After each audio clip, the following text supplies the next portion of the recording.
I'm Jesus Christ! I'm eating chicken nuggets. That's not allowed. Like chicken McNuggets or just chicken nuggets? Yeah, McNuggets. Hell yeah. People still eat those? That's what I get at McDonald's. It's the only thing from there that I can stomach, honestly. I can't do the burgers. Although I am sitting here wondering how it's possible that they made their food this bland. Yeah, right. Gordon Ramsay fucking showing up. Damn, it's bland. Bland. Damn. Like, it's actually, they have to try, I think.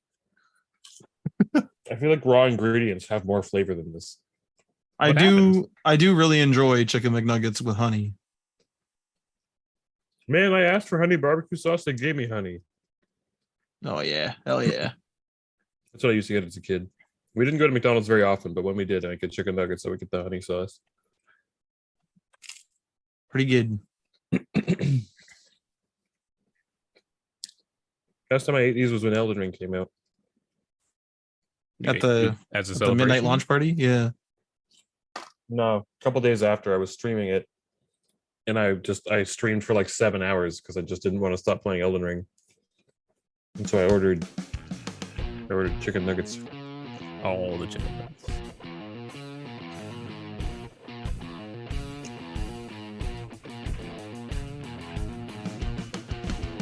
And it was the time of my life.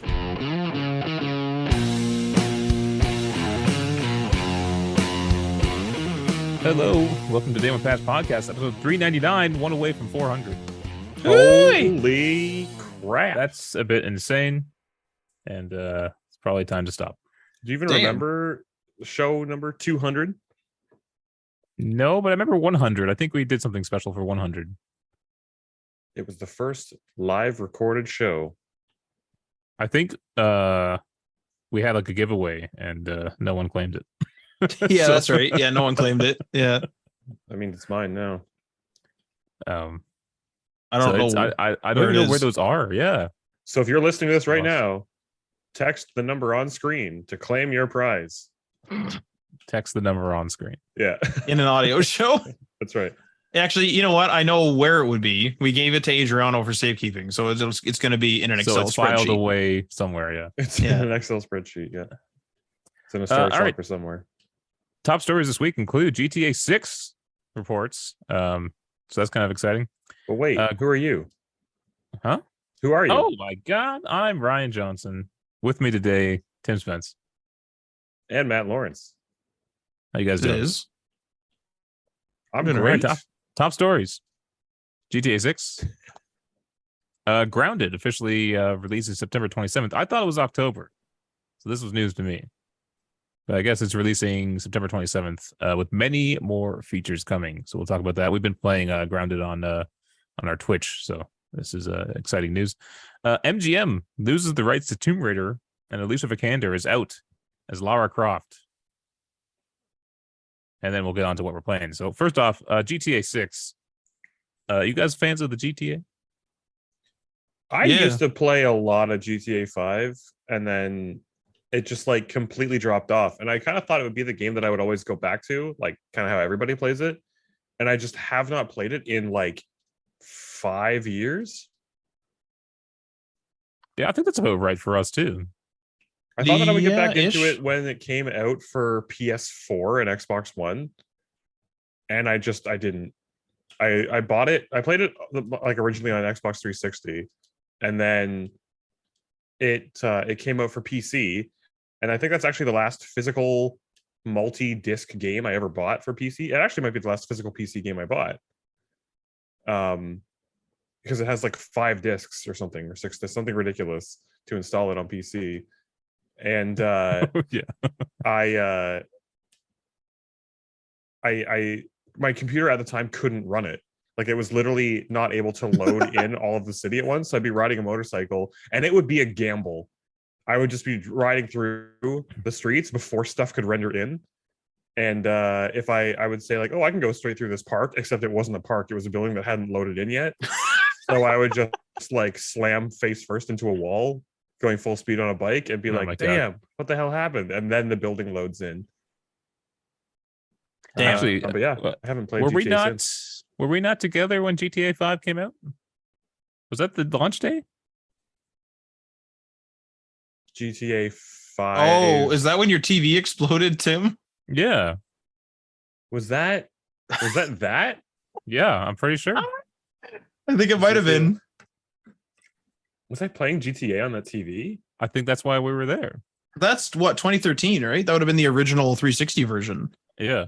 That would have been the launch day though, because I went to the midnight launch at an EB Games in the city, and I remember being there at midnight.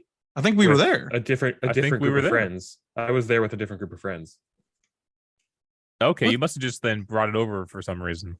I think it might have At some been like other a couple day. of days later or like the next weekend or something. But either way, yeah, I think you're right. I think it was GTA that made my TV explode. Because I think you guys were playing poker on the table next to us. And then at maximum volume, the video just cut and went to the white snow, and maximum volume just that was scary. Maybe I shit my pants. And I'd already seen it happen before. That was a really good TV until it was suddenly a very bad TV. Oh. It was sad. Well, GTA 6, this is just a report, but it will feature the first female playable character. I think that's been corrected, though. I think there was a portable game that had a female character that you could play as for a bit or something like that. But anyway, this is going to one of the leads is going to be a female playable character in the new game, and it will add new cities over time. Are they doing the multiple main characters thing again? I think so. Yeah. Okay. Yeah. I kind of honestly kind of didn't dig that so much, unless they do a different take on it in 6. I kind of preferred the titles where it focused more on a single character's story. Yeah. I didn't mind it because they were all working on the same heist. But if they're not working on the same how they heist, connected it, right? It's like they had their own individual stories to start, right? And then they just ended up all like working together. Yeah. Yeah, the crossover was kind of cool. I think I did enjoy it, but I think you're right that there might be every now and then maybe I just want to focus on one character, because like Red Dead did a really good job of just being exactly. That's what I'm like. See, that's kind of the bar now for me for Rockstar is like if you're gonna have a main character in a big open world game, like I would hope that you really develop them like how Arthur Morgan was developed. Mm-hmm. It's very compelling. Except for Matt's playthrough as evil Arthur Morgan. Oh yeah, that was man. What was her name? The one woman that sort of ran the camp. She the older lady. Yeah, she pulled me aside and gave me a verbal beat up. It was pretty bad. Gave you a talking to for being a dickhead. Well, she's like, man, there's been people like out there getting killed out around the camp, getting robbed and stuff, and we're trying to be, conspicuous. She's like, first I thought it was Micah, and now I think it's you. And you were like, well, not wrong. You probably tried to shoot her too, right? Anyone who pulled a gun on me, I tried to kill. Yeah. Oh my lord. Seamus got shot in the head. It was horrible. Oh. But yeah, so this is an article from IGN, but the I think the news was broken by Bloomberg. Sources close to the studio discussed the new female character who will be a Latina. The character will reportedly be part of a pair of bank robbers in a story influenced by real-life criminals Bonnie and Clyde. Oh, cool. The report also indicates that the launch version of GTA 6 will begin with fictionalized Miami and surrounding areas, presumably a return for Vice City, but will be updated with new missions and cities on a regular basis. That launch version apparently already includes more interior locations than any GTA game previously. You know what game had some sick interior locations? GTA 4. And I feel like I never hear anybody talk about it. Because it was always that game. It was always the best to like go online in GTA 4 and hole up in like the one Irish pub and just like challenge all the cops to try to kill you. Because there were a lot of really great like counters and like the bar to hide behind and stuff. And then you could also like go out the front door and there was a fire escape on the building next to it that you could use to get up on top of the roof of that building. And I remember like holding out in that bar against the cops for like as long as we could, and then one of our friends came by with a helicopter and landed on the roof, and they were like, "Get up here!" And then we like made our getaway in the helicopter. It was like a amazing heist. It was great. I remember doing that a lot in just like the free roam back in GTA 4, just like hanging out in the various interiors, the Cluck and Bell, this and that. Even that one ship that you start on, I think, or maybe it's near one of the ships you start on. And every time somebody who either would join late or wouldn't join in to the initial sort of like shootout would go and get something crazy like a big fire truck to smash all the cop cars away from the door so we could get out, or grab a helicopter like you said and come get us and shit, like some A-team level shit. It was awesome. I believe I also read in this report that the game was like codenamed the Americas or Project Americas or something, because I think it was supposed to be a lot of cities across the Americas. Oh, okay. So if they're going to be adding new locations over time, that's going to be a freaking massive game. They're already saying it's bigger than ever. I don't know. It sounds daunting having that much to do or to explore. My main concern with this is that I hope that they don't use the cities that they add as a way to just copy paste content, which I kind of feel like is going to end up happening, especially on the online. Mm-hmm. Maybe if the stories or if the cities that get added to the story mode, which I'm not really going to hold my breath on because they didn't make the story DLC or any story DLC for GTA 5 or Red Dead. So, I mean, if they start seeing GTA, if there's like 2 cities in the game or 3 cities in the game, they release the game as it is as a story mode. GTA Online gets updated to this. And then, a 4th city, 5th city get added. Are they really going to do that in single player other than free roaming? Mm-hmm. And then in online, are they really going to make something unique? Or is it going to be more like the same smuggling missions, just in a different office in a different city? That's kind of where I get worried. The thing about GTA 5 is that it's a 10-year-old game now. I think that is a little bit limited mechanically by like the game engine that it's running on and like just limitations of the game at the time. Like I feel like part of the reason why the heists took so long to be added into the game is just because of what they were trying to work with years after that game came out. That's probably true. Yeah. So I wonder if like there's going to be like I look at it from like Red Dead 2, for example, because it's just such a very impressive like spectacle of a game. Technically it's very impressive, and to think what else they can do with all of the money that GTA has made, GTA 5 specifically, and the technology that they have access to now, like I think the bar is pretty high, and I almost wonder if GTA 5 is not a fair like metric to compare it to, oddly enough. And that we should compare it to Red Dead? Well, more to Red Dead, I think, mechanically, yeah, like gameplay wise. I just feel like they're gonna, because they really pulled out all the stops to Red Dead, and that game had so much more in it than I think anybody was expecting. So I wonder if again GTA 6 is going to be like so far beyond what anyone is expecting of it, because they're all comparing it to GTA 5 by for obvious reasons. I think it's going to be a whole lot more, and that the complications that may have arisen with certain copy pasting or other complaints people might have had with GTA 5, it might just be a complete non-issue for 6. How do you think you're going to handle the online? I almost wonder if they're going to try to do it where like everybody can play the main story at the same time, and that you'll be in like everyone else's world, but it'll just look like, it won't look like the same main characters for you. It'll just look like NPCs. Although maybe that would work, but like something like that, where it's going to be seamless between like single player, multiplayer, because there was a big like separation for GTA 5 to like load from the single player to the multiplayer. Right. Sorry, Matt, what were you gonna say?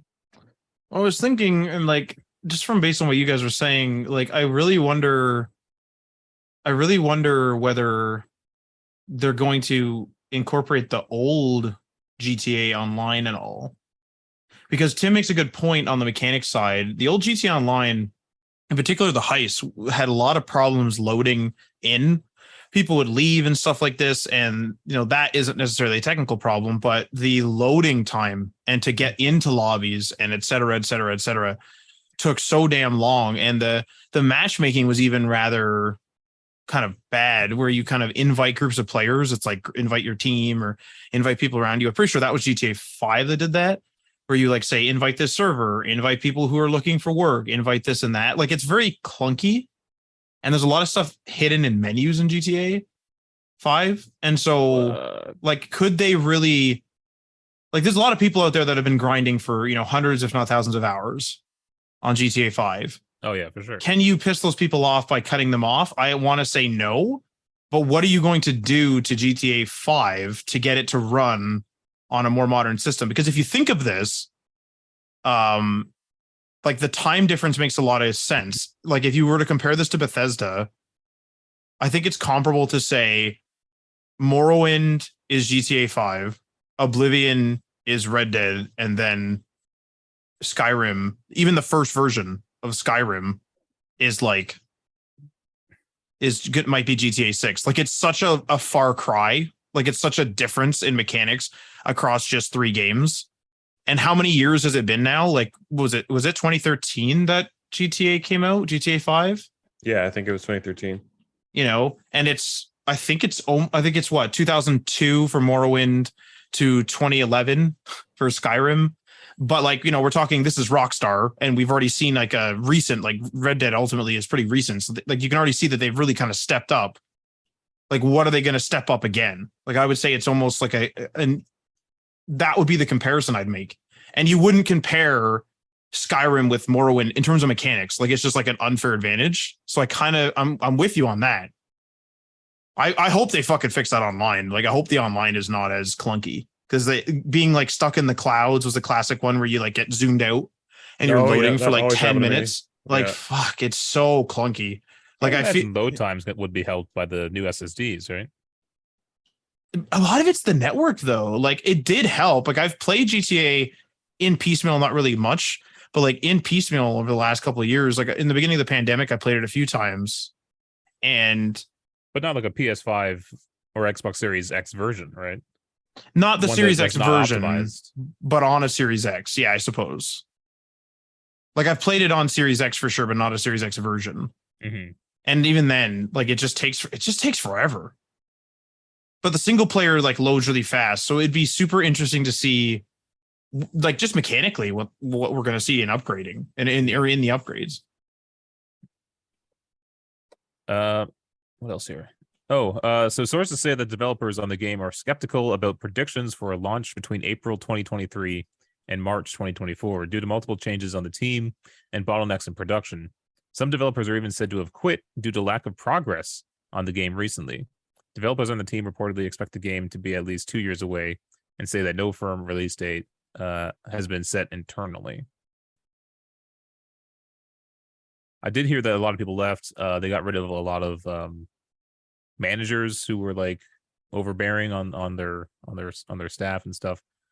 But yeah, I don't think they need a GTA 6 to come out if they're still raking in dough from GTA Online, right? Oh yeah, tons. What did we looked it up before? It was like $1 billion a year, or $10 million a year, something like that.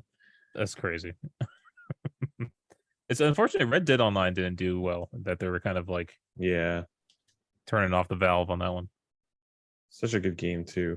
Yeah, and I think I would prefer. I mean, I haven't played the online because there just wasn't anything to do. But I think I prefer to be a cowboy than a modern day person driving around. 100%. The cowboy era, like, it never gets old because like you have so much more creative freedom with it too. Like, you can just make it where the stories are just completely ridiculous because it's like a recounting of it rather than like. I mean, I guess you could still do that today too, but it just has that little bit of extra like they both have their own craziness they can go in different directions with. Mm-hmm. I just really enjoy the styling, the storytelling style of like the character, like specifically like the way that it's done in in Call of Juarez, where it's like a character retelling a story, and then the narrator like says one thing, and then someone else who was there at the time was like, "That's not how that went," and then they like correct them. I just love that particular style a lot, and it works very well with the Cowboys like scene. Well, the thing with GTA as well versus Red Dead is if in GTA, and this is a spoiler for a side mission in Red Dead, but in Red Dead, if you guys remember that there was that sort of mad scientist that was trying to make a robot, and then like the robot like I don't know becomes sentient or something, and he like walks away, kills him and leaves. Yeah, kills him and leaves, and it like that's really cool in that era because it's an era in which technology was coming about, civilizations coming about, industrial age, etc. But a lot of stuff was still like kind of up in the air. A lot of science was sort of like guesses. Like a lot of it was still like, what the heck is this? So you can do ridiculous stories like that because people would be like, I saw, you know, whatever creature. I saw like a crazy robot out in the woods and stuff like that. And it'd be like, okay, calm down. Let's go check it out type of thing. But if you did that in GTA, it would have to be some crazy, super crazy future robot, like a RoboCop or something. And it would just be like, oh look, it's a robot. We can treat like modern technology that we know as like quite fantastical in that universe.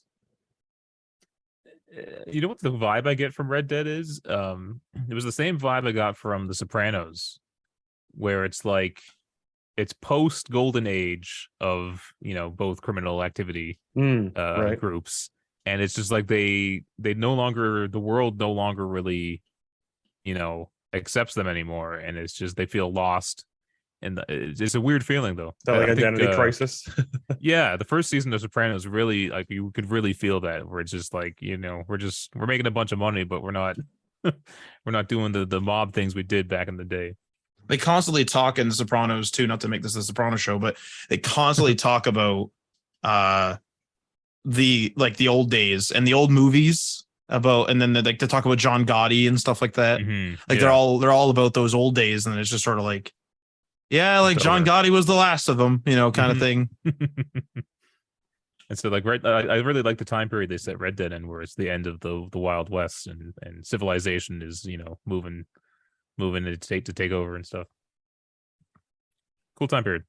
So it'd be interesting to see if they manage to maybe, I don't know, like, not that they would try to do the same thing again, but set in the more like Miami's like 80s time period. I think I read this as modern day though, which is kind of disappointing. But I think I kind of understand why they would do that.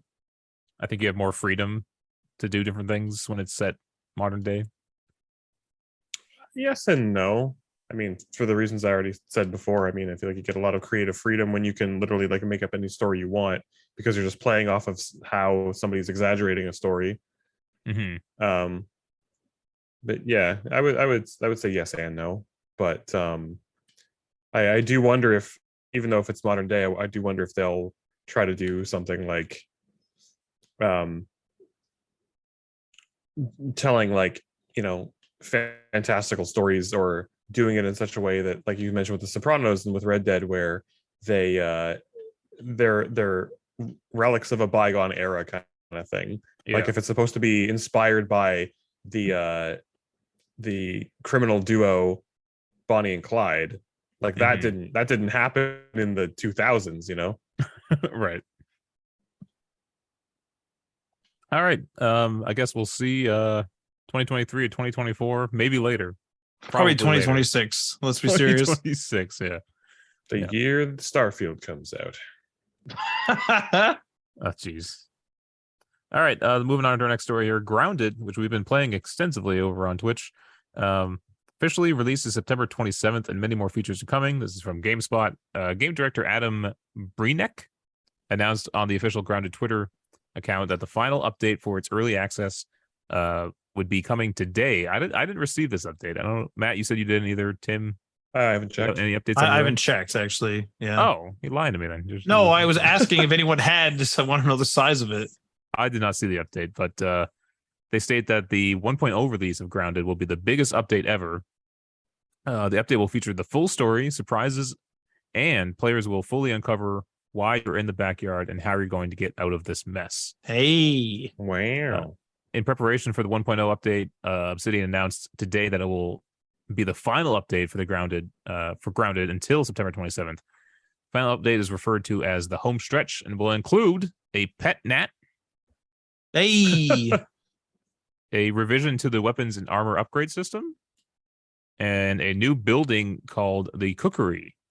The meal system will be moved to the Cookery so players can use it earlier in the game's progression. A secret feature was also announced but won't be included in this update. Well. wait, where's the meal system now? On the Spits. and the oven as well. The oven, right? Okay. Oh, you can cook in the oven, eh? Yeah. I thought that was just for like making like bricks and. I think we only have one recipe unlocked because you unlock recipes through the Burgle point, like the raw science at Burgle. Mhm. But I didn't opt to buy any of the recipe things anytime that I went back to them. I always prioritized the building stuff because I wanted to see like what variety of building structure pieces there were. I gotta say, I had very little interest in this game until we tried it, and it's been quite enjoyable. Yeah. Yeah, it was kind of one of those things where I'd seen it and I was like, okay, yeah, whatever. Like it's another survival crafting game, but it's a really neat take on it. I also find that I don't like. I like the idea of building like structures and homes and stuff in games, but I'm not creative enough to think of cool things to build. But in this one, I've liked upgrading our base and stuff, and I've really enjoyed the crafting. And I hope there's more of that in the full release. You know what I do in that situation, Ryan, when I feel like I'm not creative enough to make something? I steal from other people's ideas. Oh my god! What the hell? He whispered it. Inspiration. It's called inspiration, right? Yeah, take inspiration from other people. Yeah. I don't know about you guys too, but like we've done all the sort of main chapter stuff, which is finding the big Burgle chips and finding the underground and the kind of the secret bases and stuff like that. But I'm having a great time just building now. Building the towers, planning stuff out, because it's still like I'm no longer really afraid of the night and stuff like that. But it's still really sort of challenging for us, or annoying when it's like, well, we're out of berry leather. It's like, well, all right, let's get the bow and arrow out and kind of go on an expedition for the whole night and do all that. But like now it's like, hey, if we need antlion parts, climb up the tower, jump on a zip line, you're there. Yeah. And then you can just come back. Like and we built that, which I really like. It's not like a teleporter that we unlocked or something. Like we built a system that allows us to do it. No, and further to that, like not only that we built it, but we put it like exactly where we wanted to do it. It wasn't like an unlockable thing to get like a zipline system, and that we repaired the one that was already in the game world kind of thing, and then now we can use it. We literally like physically built a tower high enough to have a zip line point, and then went all the way to the other end of the yard where we wanted that zip line to go, and made a lower point for it to connect to, and then physically like built the connection between them, and now we can use it. Like it might seem like a minor thing. It's like, well, yeah, obviously you built it in like a survival crafting game, but it's the difference of like literally putting it exactly where you wanted it to be and building it in the fashion that you wanted it to be built, so it's like convenient for you or makes sense. That really gets me about that game. Like it's so different to like you mentioned, like unlocking a fast travel system kind of thing. It's like we literally used a functionality of the game to make getting from point A to point B a lot easier. And like I feel like when they put the zip lines in the game, they probably intended people to make really short runs with them. But we built a tower super high, like way higher than I thought we would ever be able to build a tower. And now it's like a zip line, like almost like a shuttle system. Like it's like a proper transit hub. We also built a suspended bridge, which probably shouldn't be possible. Makes no sense physically, but in the game's engine, it works great. Well, I kind of wish they would have to have you have like some sort of support as you go, but nope. We got a couple of those bridges. I forgot about the one. I haven't been down that one for a while. The one that runs across the lake. Yeah, that one's I mean, we could like you can make the support structures and stuff, You can do it. It would look better if it had supports every 10 pieces or whatever. But that's a whole lot of work. That's a lot of work. Well, for what is literally unnecessary in the game system, right? We have that foundation under the spiral staircase, though. If that breaks, will the whole thing disappear? It's possible. And like, so it's almost like maybe we should have some secondary or tertiary supports in case of a disaster. Probably. Well, we do have one. We have one that's right outside of the warehouse. It's like a clay support that goes up to the bridge. There's a clay. There is one, eh? There is an additional one. After a wolf spider attacked the base of the bridge, I built that thing. I was gonna say those ants almost got into our warehouse. Yeah. And that would have been disastrous. No, yes. No, yeah, absolutely. Like if it were to collapse with no other support, I'm almost certain the whole thing would go down. We have a spiral staircase, an additional clay thing. We have an additional spiral staircase at the other side near the oak tree. We have. That's another question. Does the other side support it? Like, does it only probably need one support? Probably, because we also have crazy. 2 supports on either side of the bridge that go over the lake. Because I have a spiral staircase that goes down on the opposite side of the lake. I built that like a few weeks ago, and then Tim built a support when we were starting the bridge because we didn't want to like build halfway across the bridge and then have it collapse on us. So we built that as well. Wow. Crazy. I don't know what the case is, but like what happens with the save data when going from the beta to 1.0. But if it did reset, would we still play it? That is a good question. I feel like that's a lot of work. I would be keen on trying to do what we want to do next in our save from 0, like see how quickly we can, like almost as like a stream challenge. Now that we know what to do, right? Yeah, now that we have the knowledge of where to get everything that we need, have the challenge of like from a fresh save, how long will it take us to get up the oak tree? I don't think very long, actually. Because now that you like posed that question to us, Matt, about, well, let's see if we can get up there. All I can think about in that game now is making like a Lost Boys style treehouse village with like zip lines to the different levels and like walkway paths all around in between all the branches and stuff. With like that sounds so fucking good, right? Like how sick would that be? If that's something that we could, if we can get up there and do that, like that's something that if we make a really cool like settlement up there, like interlinking buildings with like zip lines and walkways and stuff between the branches, like that's the kind of thing that gets lots of upvotes on Reddit, you know? That's so much work though to get the planks and stuff up there. That's the thing. It's how are we gonna get the building materials up there? Oh my Lord. I have a theory on this actually. So Ryan, you kind of like showed me something. So we have never built an elevator in this game yet. And an elevator, for any of the listeners that don't know, is basically a bunch of trampolines, and you go basically like bounce from one side, you go like to the, so you start on the left, you go over to the right, left, right, it goes, it climbs up sort of like this weird little ladder type thing through bouncing. And so what I would say is we have to get some sort of flooring up top to get started, right? We have to basically the foundation of this thing. So we build an elevator up to where we want to go. We build the flooring and we connect it to the tree as sort of a backup support, assuming it supports it.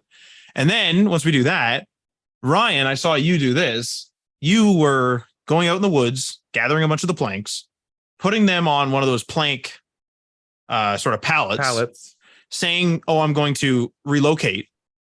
And then you just went and you jumped over this thing. Now, you said you can't jump with it, right? No, what was it? You can jump. You can't open.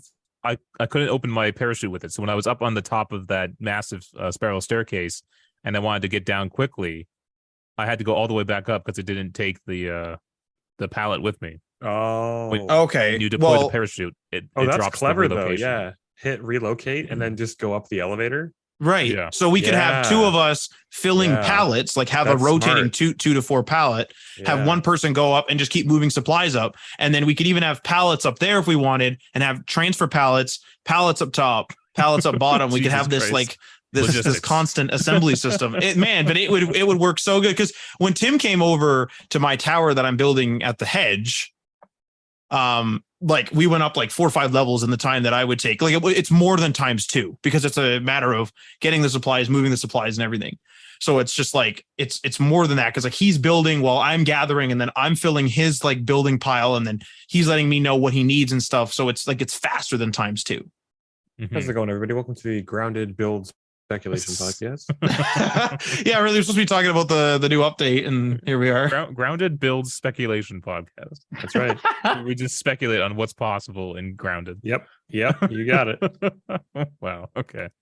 But I'm with you guys though. Like if the game gets reset, maybe I would do the imagine it story. won't. Maybe I would do the story, but I don't know if I'd build all this again. I imagine it won't be reset, but I don't actually have confirmation on either way. The thing is though, I don't know how quickly you can get that zip line, but we could pretty quickly probably get to where we are. Where we are in terms of power, not necessarily where we are in terms of the Burgle chips. Those take a while. Yeah. At least Interesting. we know like where to go in the underwater lab. Oh God. Oh my God. Like 6 hours literally of streaming trying to get in there. Yeah, it was bad. I can't believe that there's no marker for it. That's so crazy to me. If I was going around down there, I would never have found that cave. I feel like to find the actual place, I would have thought that it would be underneath. Like I thought the main entrance to the cavern underneath the water was going to be underneath the lamp. Mm-hmm. But that just goes to a smaller portion of the lab that is only a single room. And I That's thought so for sure crazy. the lamp would have been like some sort of like marker indicator, but it's not, unfortunately. And it's like you have to go to this part of the underwater that, unless you're very thorough when you're exploring, you're probably not going to find organically. Yeah, honestly, like, because I remember we like looked it up and people were like, "Oh, just go to the T-Rex," and it's like, Like, where the okay, hell is that? yeah, like what T-Rex? It's like, Yeah. oh, it has glowing eyes. Okay, craziness. All right. Our final story for the week. Matt's favorite movie production studio, MGM.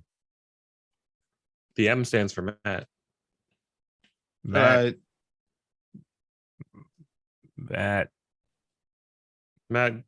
Gorance. Matt.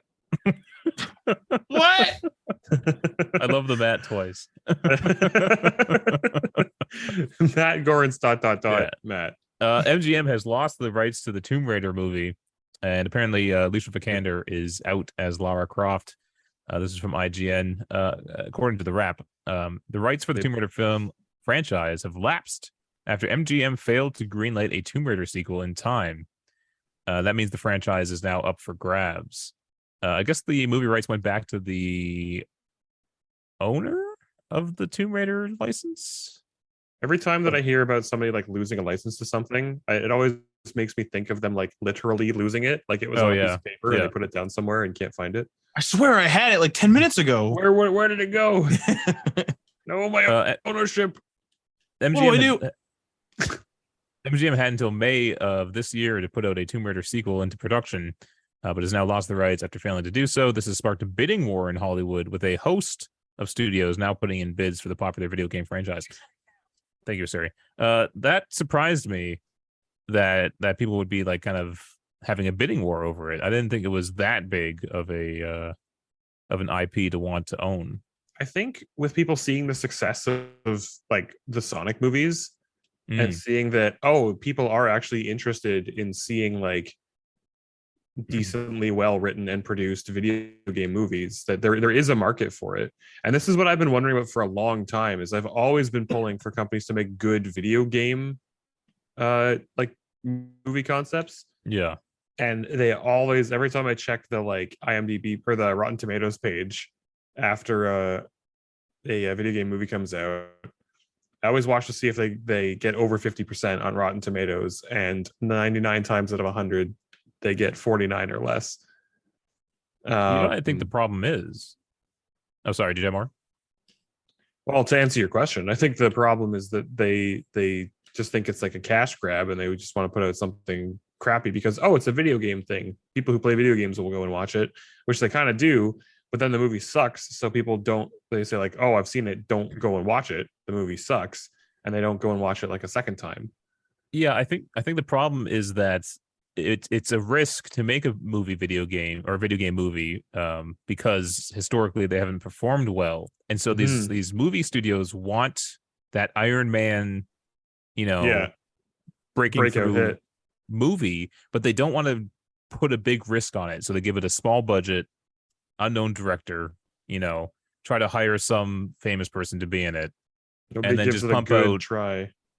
Yeah, and they're just hoping that a movie they put little effort into breaks out and becomes a big hit. And I feel like they never really doubled down on something. But the Angelina Jolie movies, Tomb Raider movies, did well. At least the first one was pretty big. Let me see. Is that purely off the back of Angelina Jolie, though? I mean, she was somewhat popular at the time, but I don't think she was as like a massive star yet. But unless you're talking like visually, people wanted to see her as Lara Croft. The second or third Tomb Raider with Angelina Jolie was sort of marketed in such a way that it felt like it was a big movie, though. It was sort of felt like the return of this series. That's just the impression I got from the marketing and the trailers. For the second one? The second or the third. It certainly wasn't the first. It was there. I thought there were 3 with Angelina Jolie. No, there's only 2. Okay, so definitely the second then. The second one kind of it sucks. Yeah, but like I'm talking like the the teasers, the trailers, all that stuff. Like to me anyway, I mean I was pretty young at the time, or we all were. No, you're right. You're absolutely right. Wait, I'm right with what? That it was promoted as like a big sequel. Oh yeah, like it, you know what I mean? So it like clearly the movie itself, the story, whatever, had some sort of like following. Despite video games being more niche back then, is kind of what I'm getting at. So this is interesting. Oh, sorry.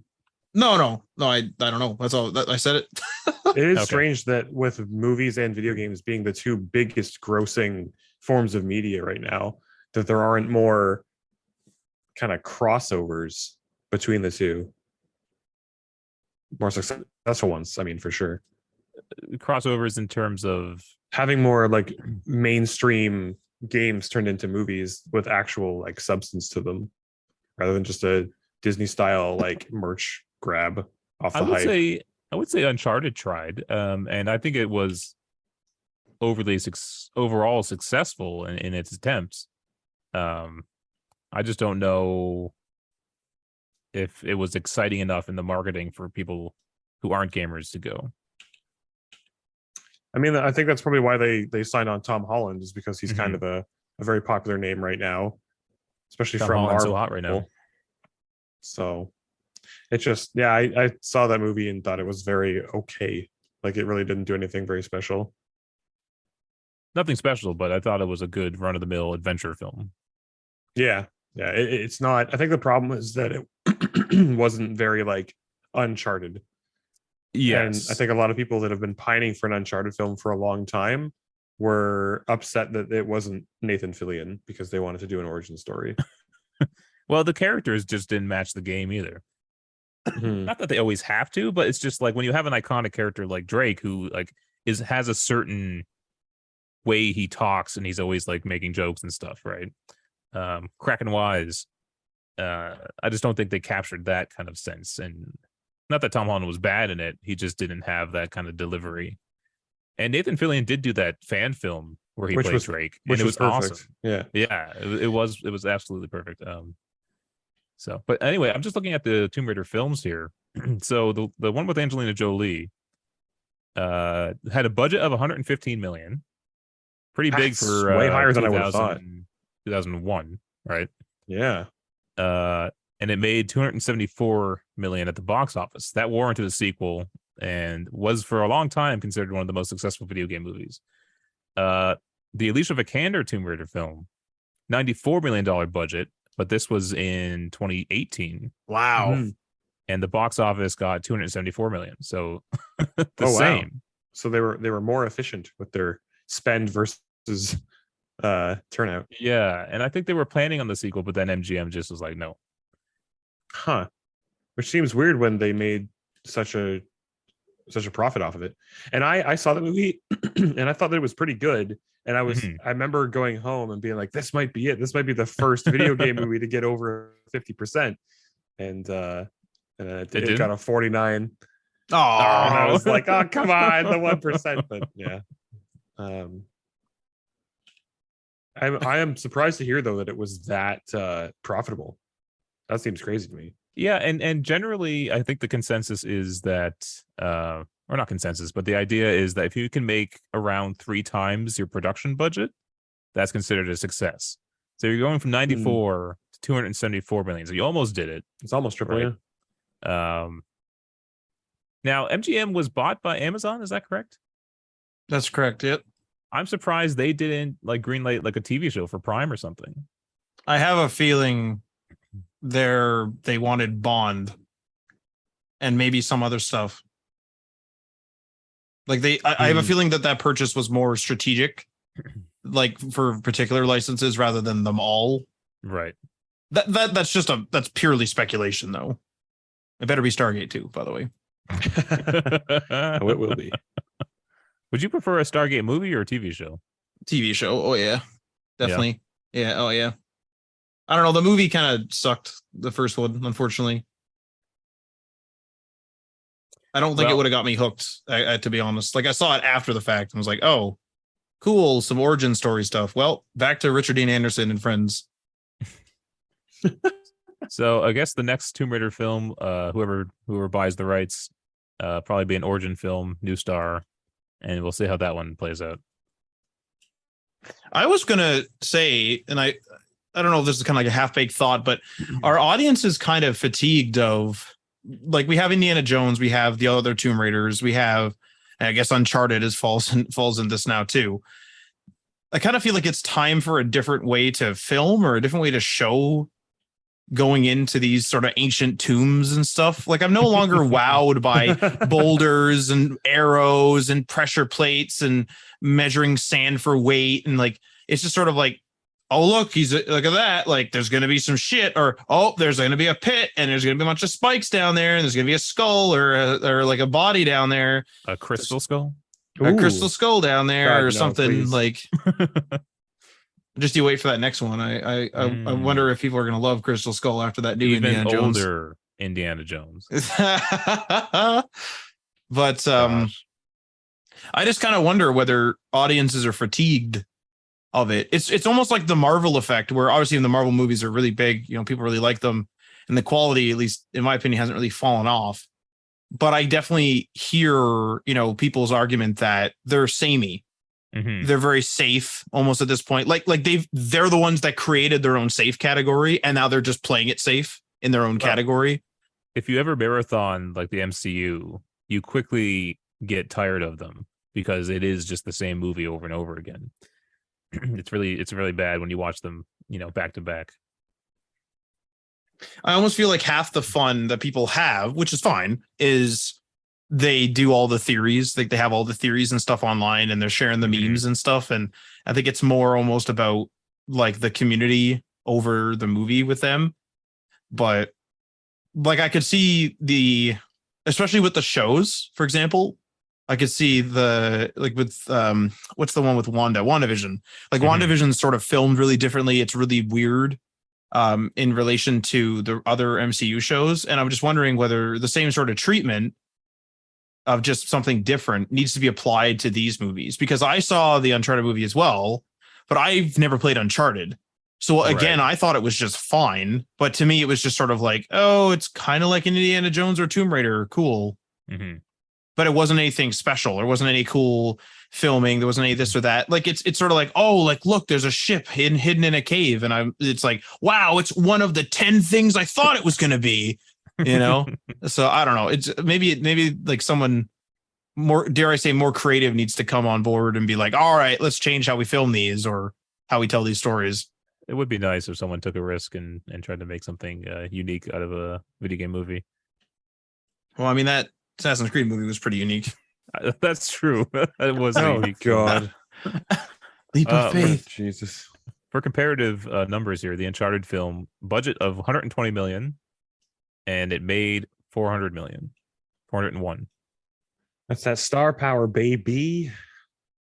So I think a sequel is going to be worked on for that one. When these movies that like are kind of do that well. That's probably the time. Yeah, you're probably right. The star power, the Tom Holland. Yeah. There's probably still a group of people as well that just go to the movies. Like, oh, it's cheap Tuesday or it's movie night. Let's go. And the star power probably draws those people in because they don't even maybe even look out as what's up. Because if you notice, at least here, a lot of people will buy the tickets online, have it in the app or on their phone or whatever. So they kind of have a scheduled experience. But there's still a lot of people that go up to, at this point, their machines, but they go up to the ticket sales and they literally, like the salesperson or a sales machine, I guess, and they like buy it like right when they're there. And I'm wondering how many of those people weren't planning on seeing whatever movie they're going to see. They just look at all the posters and go, oh, let's do that one.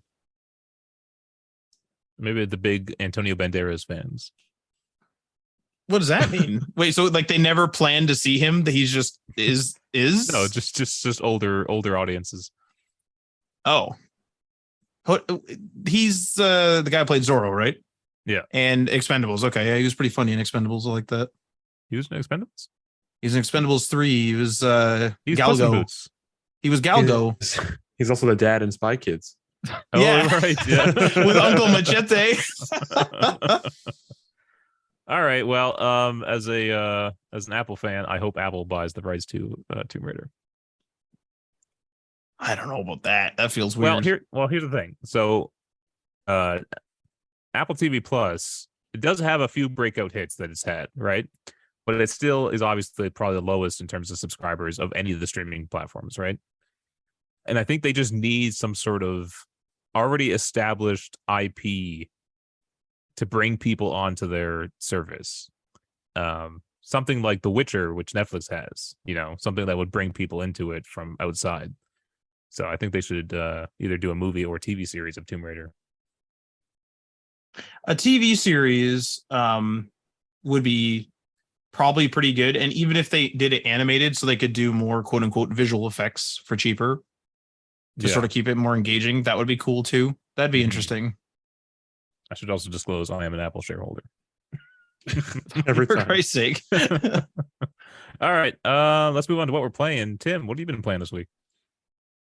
This week I on stream I started and finished Superliminal, which is it's a puzzle game. It's a first-person puzzle game. It's got really big Portal and also like Stanley Parable vibes. And the gimmick of the game is that you it's all playing with perspective.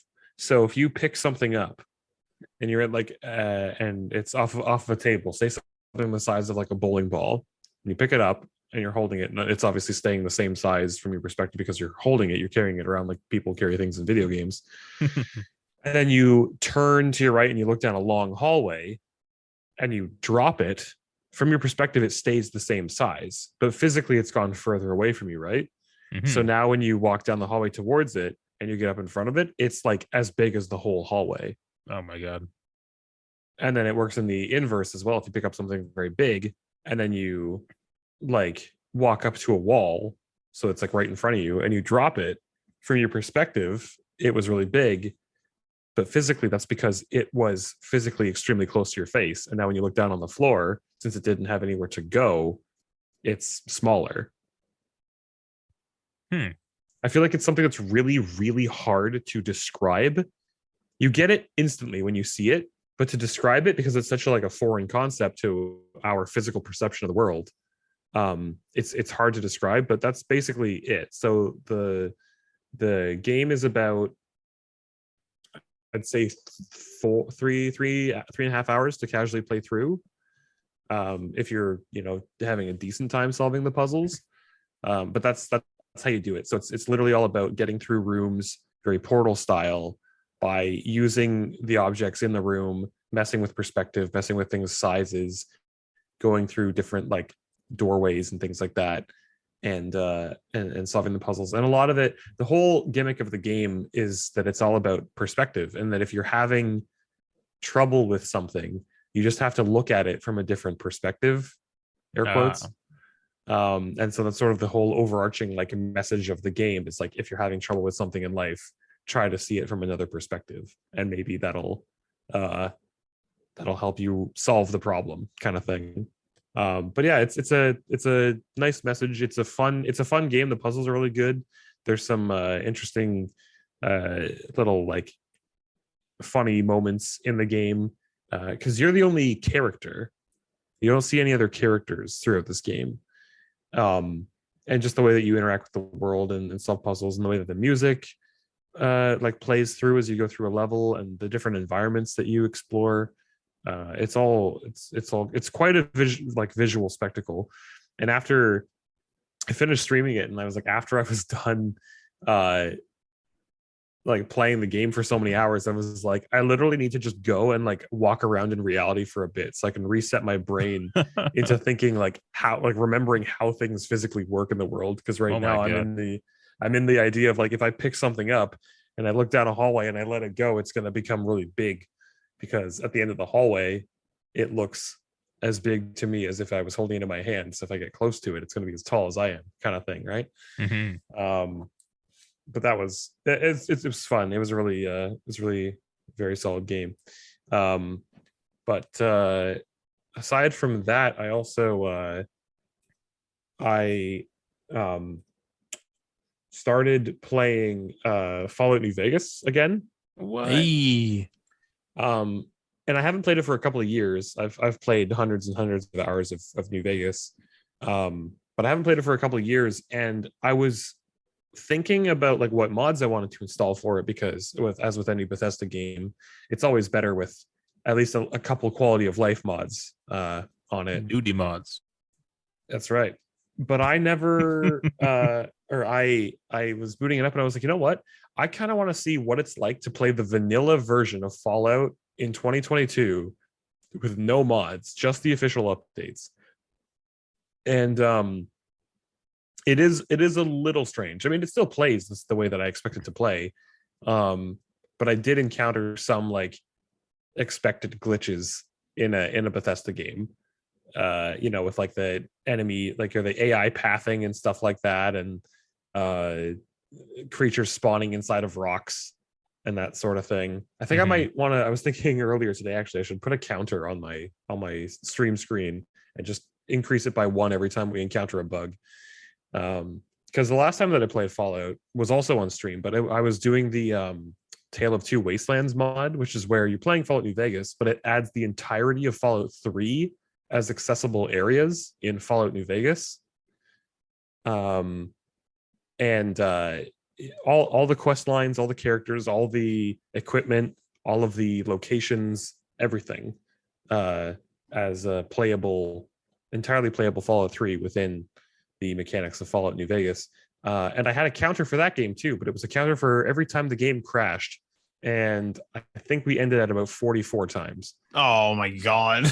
It's pretty bad. But that was a month of playing that game, because I played all of New Vegas, the New Vegas story and most of the side quests, and then all of Fallout 3 main story and most of the side quests and DLC. So it was a long playthrough, but yeah, it was fun. So I've been getting back into that. And then I actually have also kind of been getting back into Fall Guys as well. A lot of my friends are playing Fall Guys now because it's free to play. And I think this week actually I'll be doing some squad Fall Guys on stream with a couple of other streamer friends too. So that should be fun. And then in How does terms that of work? the Isn't Fall squad, Guys like just 1v1v, well, not 1v1, but 1v everyone, I guess? no, you can do squads now. So you can do like 4v4v4v4. Oh, all right. And then you don't win crowns, but you can win like other currencies. Cool. Yeah, so it is fun. Like they've added a lot of the last time I played Fall Guys was the very beginning of season 2. And I hated all of the new maps. So I was like, all right, I kind of hate this game now. I don't like it. And I stopped playing it. But everything that I've played since picking it up again recently is really fun. I'm a really big fan of the like the race courses where you're just running super fast. Like there's speed rings like in Sonic or like in a Mario Kart where you go through it and then suddenly your little fall guy is running super fast and you still need to like parkour across the platforming while you're going really fast, and that's always a lot of fun. And they've also kind of made it so that even if you're playing a game that like a game that you remember from like season 1, they've added sort of like a somewhat almost like a roguelike experience to it where like it's still the same map, but now there's like spinning bars in different places, or instead of a gap here it's like a big fan spinning around instead of a teeter-totter, or like there's they call them the Yeetus hammers that spin around and you can like jump in front of the hammer and it can smack you like farther along into the level. So it almost adds a little bit of like a randomizer element to it too. So that just makes for a lot of fun because you never really know what to expect every time you load into a game, especially with friends too. Because like even if you get knocked out in the competition, your friends might still be like getting through to the next level and the next level, and you're cheering for your friends, and it's always really good. But in terms of the Steam Deck, I didn't put a ton of hours into it this week. I've still basically just been playing Call of War as Gunslinger, which I mentioned earlier. And yeah, it's just a lot of fun to just kind of pick up and play for 15 minutes or a half hour at a time, just running through the levels, using lots of different cowboy gunslinger like guns, and going through the levels and trying to get as big a score as you can, and then enjoying the story as well, the different narrative elements to it. But yeah, nothing new to report with the Steam Deck this week, unfortunately. The battery life, I'll just say again, the battery life works really well with old games and is really poor on modern games that require more from the Steam Deck to process them. What are you playing you may have said this last week, but like on those modern games, what are you playing them on approximately? Like medium, or does the Steam Deck just do it? Yeah, medium. Okay. I've because I've tried to see if I turned like Elden Ring all the way down, if I could get 60 FPS on the Steam Deck, and I just couldn't. Okay. Not in Elden Ring. So I play Elden Ring on about medium settings on the Steam Deck, but I really don't play it that much because it's just so much nicer to play on desktop, and I'd rather use the Steam Deck to play the more arcadey type stuff. Right, like right. I've got Hades, I've got Call of Juarez. So we'll see what other types of things. Oh, actually, I installed Monster Hunter Rise on the Steam Deck, which is funny because I also have it on the Switch. So it's just two different but different and yet similar form factors to play Monster Hunter Rise on the go. And I mean, yeah, it worked relatively well on the Steam Deck.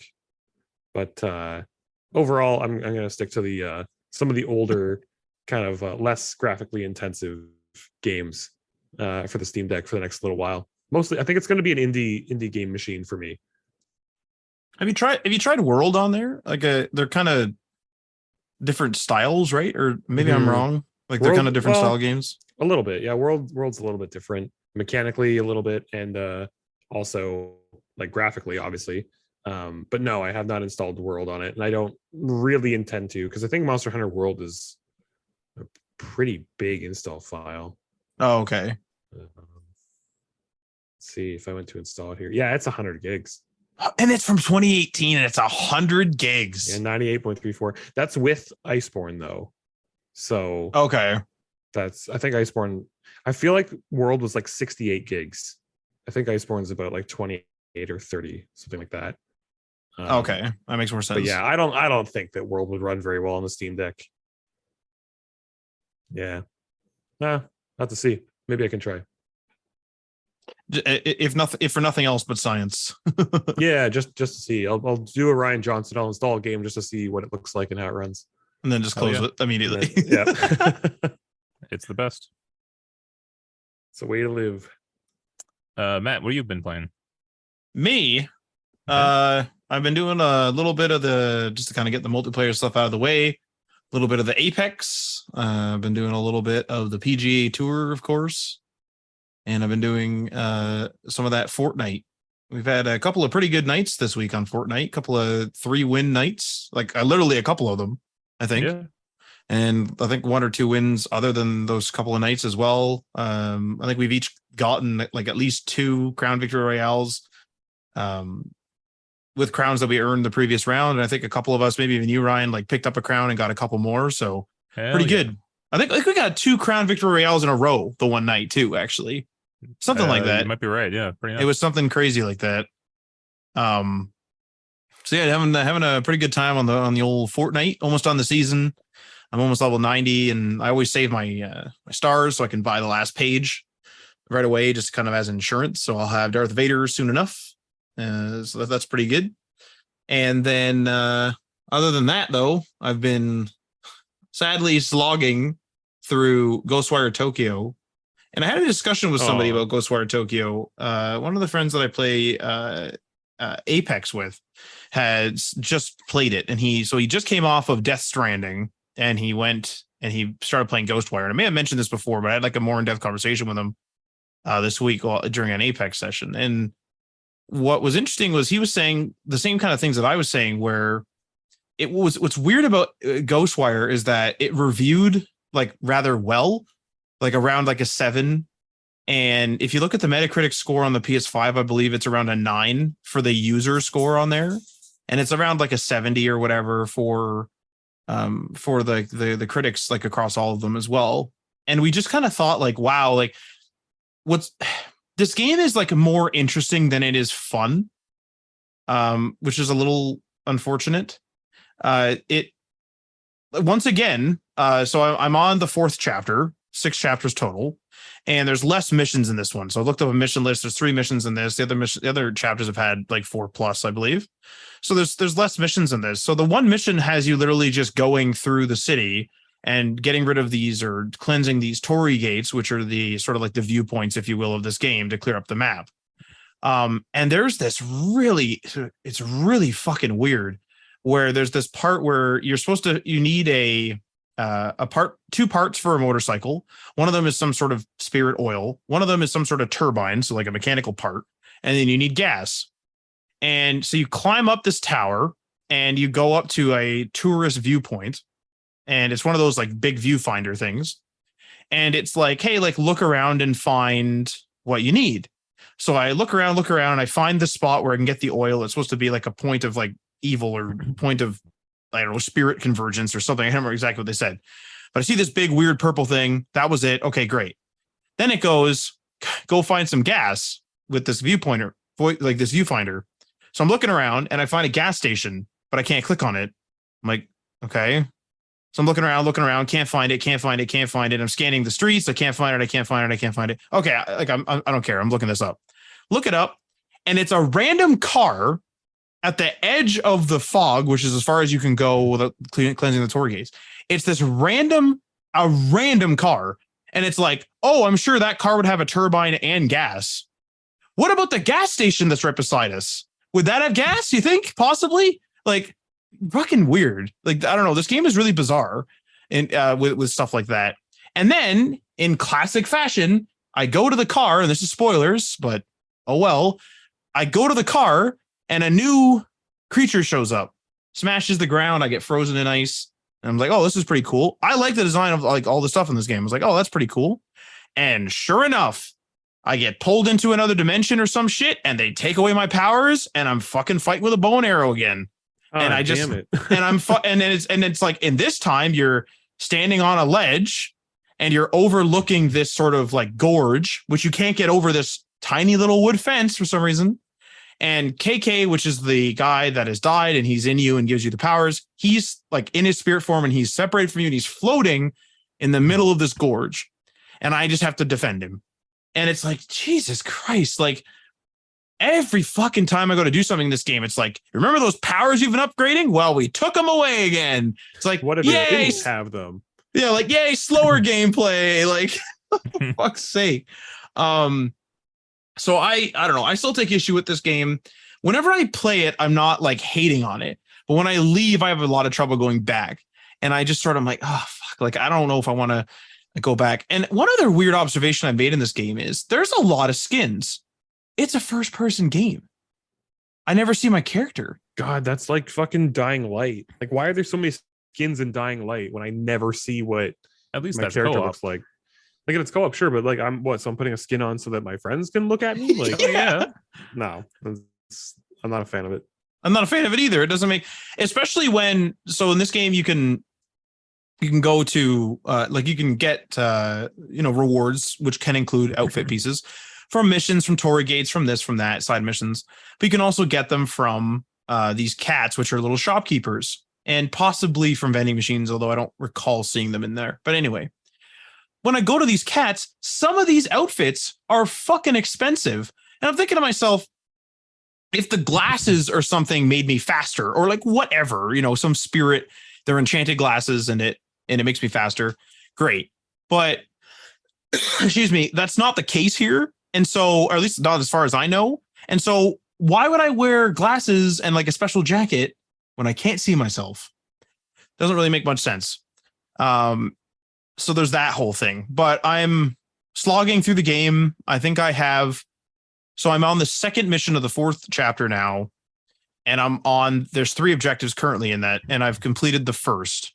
And I really hope the other 2 don't take my powers away, is kind of what I'm hoping for. They probably will. I'm sure it will. What was really sad was the person I was talking with about this mentioned too. I was like, man, I'm just going to kind of like slog through it to get through the story. And the very first thing he said was like, it's not worth it. He's like, the story like just doesn't like, who cares? Like the end was like, oh, look, it's exactly what I would have expected. And then that's it. Dang. So it's a little unfortunate. I don't mean to rag on this game so much, but it fucking feels weird. The aiming's still fucking weird. And it's just a big pile of mediocrity that I don't need at this time. But that's what I've been playing. As for myself, the big game I've been playing is Stray, the cat game. That game like became so much more popular than I thought it ever would. Like, I knew that it would be popular because it's like a pretty unique idea for an adventure game, but like, yeah, holy crap, as it exploded in popularity. Yeah, it was one of those things where it's like I remember people like were generally excited for it just because it was a cat game. And I constantly heard people talking about it, but I didn't think it was going to be kind of what it was when it came out. So that was pretty interesting. It's good. I haven't beat it yet. I think it's only like maybe like 5 hours long. I hear some people saying like how great it is. I don't know if I'm there yet. Maybe the ending wraps it up all nicely. And then maybe I just have to get there and see. I do enjoy the game though, but I didn't expect it to be like a puzzle game. That was kind of surprising. Some people probably just like walking around as a cat in particular, right? Yeah. Like there's mods and stuff. I've seen like there's the odd mod adding new toys or something too and crap. Yeah, so it's I've seen some weird mods. Yeah. So I've only seen a couple extra like toys and stuff. I don't know what else is out there, but I'm sure people are having their fun with it. Mm-hmm. That's pretty much it. I mean, other than the normal stuff, doing my Fallout dailies, unfortunately, and Fortnite. Haven't played Horizon in a long time. That's sad. Yeah, I'm a little worried. And then I helped me and Aaron helped Marty beat Elden Ring. Hey, nice. Yeah, he's the Dragon Age finally. He's now the Dragon Age finally. Yep. And the Elden Beast. And the that's pretty much it. So thanks for joining, folks. Tim? You know what to do. Do a little dance. Yeah. Just a little hand.